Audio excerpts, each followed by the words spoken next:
Алтын Арашанга ушул жол аркылуу өйдө көтөрүлүшөт экен. Азыр бул жагына көрсөтөйүн. Бул жагына келгенде уже таштак болуп кетет экен. Бул жердеги адамдар айтты, жөнөкөй машина менен бул жака чыгуу аябай оор экен. Атайын таксилер болсун, ушул Алтын Арашанга чыгып кетип атканда кире бериш жеринде атайын бакча деген, лесная деген айыл бар экен. Ошол жерде таксилер бар экен, машиналар бар экен. Атайын ушул Алтын Арашанга чыкканга ыңгайлуу болгон машиналар.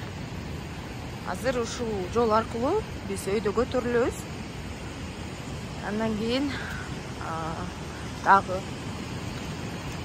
кандай жерлер бар экенин бардыгын көрсөтөм.